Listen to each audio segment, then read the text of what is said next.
Nah, guys, kembali lagi di channel Aprisitorus, di mana channel ini akan memberikan diri kamu suatu informasi baik dari pekerjaan, asmara, keuangan, serta kehidupan diri kamu secara general.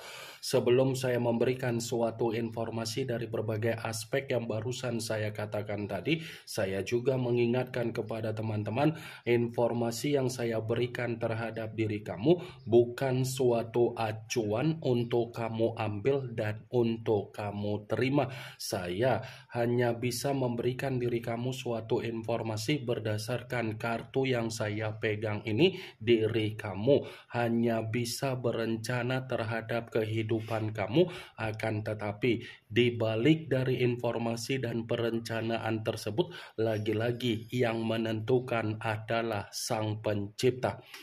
Sebelum saya mengambil satu persatu kartu yang saya pegang ini secara acak, saya juga mengingatkan kepada teman-teman apabila ketemu dengan channel saya agar menekan tombol subscribe-nya dan menyalakan loncengnya supaya next video saya lebih semangat untuk memberikan suatu informasi baik terhadap kondisi energi kamu, manusia yang selama ini kamu prioritaskan, serta pihak ketiga dia.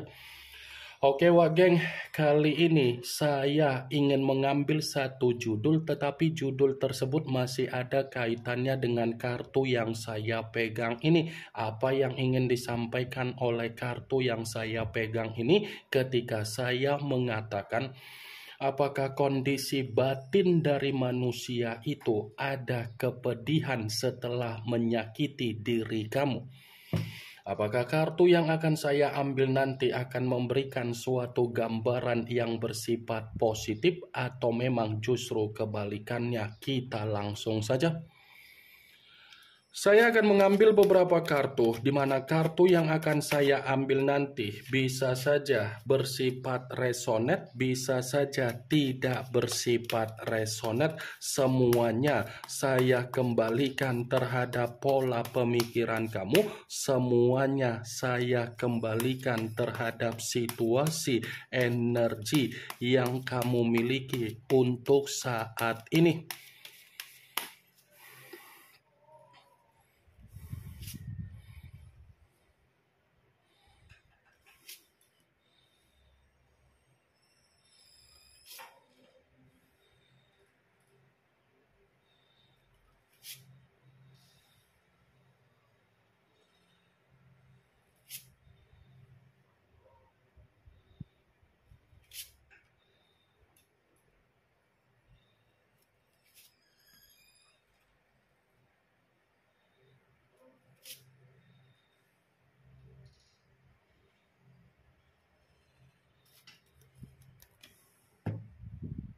Nah guys, di depan saya ini sudah ada beberapa kartu yang sudah saya ambil secara acak satu persatu dari tumpukan kartu yang saya pegang tadi. Apakah kartu yang ada di depan saya ini akan memberikan suatu gambaran yang bersifat positif atau memang justru kebalikannya? Kita langsung saja.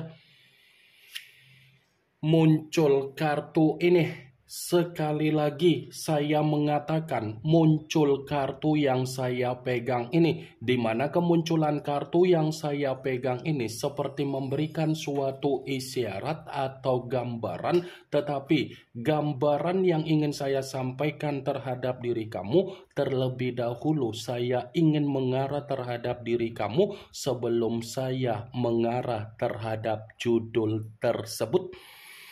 Kenapa terlebih dahulu saya ingin mengarah terhadap diri kamu, sekedar mengingatkan dan sekedar meminta tolong terhadap diri kamu, pekalah terhadap pergerakan intuisi kamu untuk ke depan. Karena ketika kamu peka dengan apa yang menjadi intuisi kamu untuk ke depan, intuisi kamu inilah yang akan memberikan suatu ketenangan baik secara pemikiran kamu, keuangan kamu, dan pembawaan energi kamu secara kesehatan. Kartu pertama yang saya pegang ini adalah kartu The High of Priestess, yang dimana kemunculan kartu ini selalu saya katakan sebagai kartu yang berbicara secara pendeta, tetapi pendeta perempuan. Kalau seandainya saya mencoba untuk menarik kata pendeta yang saya tarik ini, saya pun mencoba untuk mengingatkan kembali terhadap diri kamu, kendalikan apa yang menjadi emosional kamu, amarah kamu, temperamen kamu, dan kesensitifan kamu dalam waktu dekat ini, geng. Ya, saya hanya sekedar mengingatkan diri kamu agar kamu mengendalikan apa yang menjadi situasi emosional kamu. Karena bisa saja emosional dan kesabaran kamu masih akan diuji oleh perbuatan atau tindakan dari seseorang dalam waktu dekat ini. Kalaupun kartu yang saya pegang ini, saya mencoba untuk mengatakan perihal dari situasi komitmen kamu, sepertinya komitmen kamu itu tidak berjalan sesuai dengan apa yang menjadi keinginan kamu, tetapi berjalan sesuai dengan keinginan dari manusia yang meninggalkan diri kamu. Ya kan? Komitmen kamu itu tidak sesuai dengan apa yang menjadi keinginan kamu, tidak sesuai dengan apa yang menjadi imajinasi kamu, tidak sesuai dengan apa yang menjadi hayalan kamu, tidak sesuai dengan apa yang kamu banggakan, tidak sesuai dengan apa yang menjadi pola pemikiran kamu. Karena realita yang berbicara dari suasana komitmen kamu hanya menerima apa yang menjadi tingkat emosi kamu sendiri secara batin ataupun mental. Itu kan yang kamu terima secara emosional. Ya kan, geng? Tetapi kamu hanya bisa menyimpan, tidak bisa untuk melampiaskan, karena kamu sadar kamu bermain secara ketulusan. Maaf kalau saya berbicara secara frontal dari apa yang menjadi perkataan saya tadi. Bukan berarti saya ada niat untuk menyudutkan bagaimana suasana dari komitmen kamu. Saya hanya sekedar memprediksikan kartu yang saya pegang ini, dan saya tidak ada niat untuk mensugestikan apa yang menjadi pemikiran kamu agar pemikiran kamu bermain terhadap ucapan yang barusan saya katakan tadi, geng.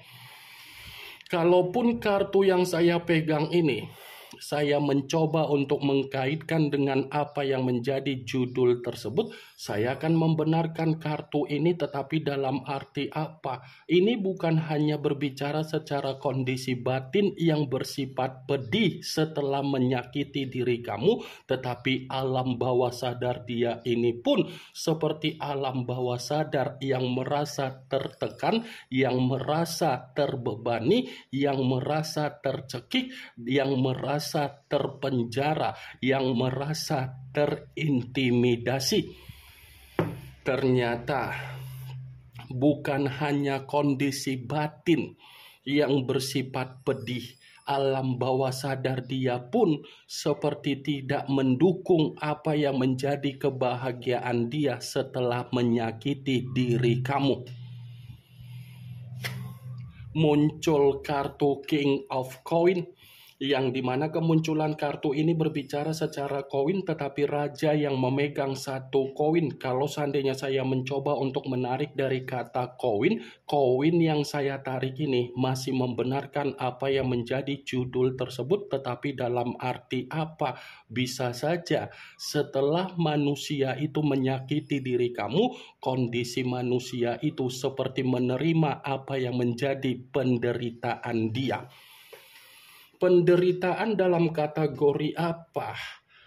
Kehidupan dia ini secara perlahan-lahan malah menerima apa yang menjadi kesialan dia, karena dia sadar posisi diri kamu itulah faktor keberuntungan, faktor kemakmuran, dan faktor kesejahteraan, geng. Muncul kartu Five of Coin, yang dimana kemunculan kartu ini masih berbicara secara koin kembali, tetapi koin tersebut terdiri dari 5 koin. Kalau seandainya saya mencoba untuk menarik satu koin dari kelima koin tersebut, koin yang saya tarik ini masih membenarkan judul tersebut, tetapi dalam arti apa? Bisa saja setelah menyakiti diri kamu, kondisi manusia itu dipermalukan secara kehidupan sosial dia. Bisa saja kan, dia menyakiti diri kamu hanya untuk memprioritaskan apa yang menjadi aib dia. Tetapi ketika dia memprioritaskan apa yang menjadi kondisi aib dia, justru kondisi aib dia itulah yang membuat kehidupan dia secara kehidupan sosial lebih banyak direndahkan, lebih banyak dikucilkan, dan lebih banyak diabaikan, wak geng. Muncul kartu Eight of Swords, yang dimana kemunculan kartu ini masih berbicara secara pedang, tetapi pedang tersebut terdiri dari 8 pedang. Kalau seandainya saya mencoba untuk menarik satu pedang dari ke-8 pedang tersebut, pedang yang saya tarik ini masih membenarkan apa yang menjadi judul tersebut, tetapi dalam arti apa? Setelah menyakiti diri kamu, ternyata batin manusia itu merasa terintimidasi. Setelah menyakiti diri kamu, ternyata kondisi batin dia seperti meminum apa yang menjadi racun dia sendiri. Setelah menyakiti diri kamu, ternyata kondisi batin dia merasa memikul apa yang menjadi kondisi beban dia sendiri, kondisi yang bersifat tercekik dan kondisi yang bersifat terkekang. Muncul kartu Eight of Cups, yang dimana kemunculan kartu ini berbicara secara cawan, tetapi cawan tersebut terdiri dari 8 cawan. Kalau seandainya saya mencoba untuk menarik satu cawan dari ke-8 cawan tersebut, cawan yang saya tarik ini masih membenarkan judul tersebut, tetapi dalam arti apa? Setelah menyakiti diri kamu, manusia itu seperti orang yang berpura-pura ada kebahagiaan. Jadi kalau kamu masih melihat manusia itu ada kebahagiaan yang dia perlihatkan secara media sosial, atau ada orang yang berbicara bahwasannya manusia itu ada kebahagiaan, itu adalah situasi kemanipulatifan yang sengaja dimainkan agar diri kamu bisa percaya, wage. Kenyataannya tidak. Batin dia ini setelah menyakiti diri kamu lebih bersifat menderita. Muncul kartu The Star, yang dimana kemunculan kartu ini mengarah terhadap unsur udara berlambangkan 3 zodiak: Aquarius, Gemini, dan Libra. Kalau seandainya saya mencoba untuk mengesampingkan ketiga zodiak tersebut, lagi-lagi kartu ini pun masih membenarkan judul tersebut, tetapi dalam arti apa? Bisa saja kan dia masih mengharapkan suatu peluang atau suatu imajinasi untuk bisa mendapatkan diri kamu. Tetapi perkataan saya ini lebih mendominasi dari pergerakan batin dia, wak geng. Muncul kartu Ten of Swords, yang dimana kemunculan kartu ini berbicara secara pedang, tetapi pedang tersebut terdiri dari 10 pedang. Kalau seandainya saya mencoba untuk menarik satu pedang dari ke-10 pedang tersebut, pedang yang saya tarik ini masih membenarkan judul tersebut, tetapi dalam arti apa?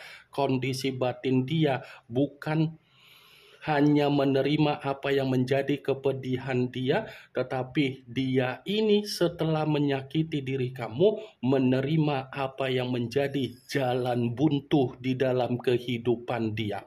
Karena kehidupan dia ini lebih banyak kegagalan, lebih banyak kehancuran, lebih banyak keterpurukan, lebih banyak malapetaka daripada ada kebahagiaan, ada kemakmuran secara keuangan, wak geng.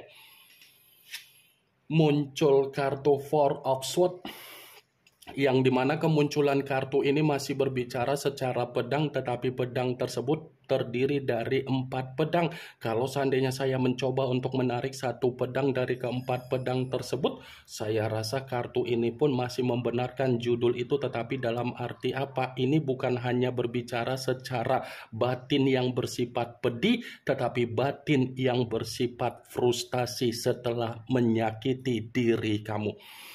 Ini yang ingin saya sampaikan terhadap diri kamu dari berbagai kartu yang saya pegang ini. Yang positif ambil, yang negatif buang. Sekian dulu informasinya. Salam kartu tarot, salam zodiak.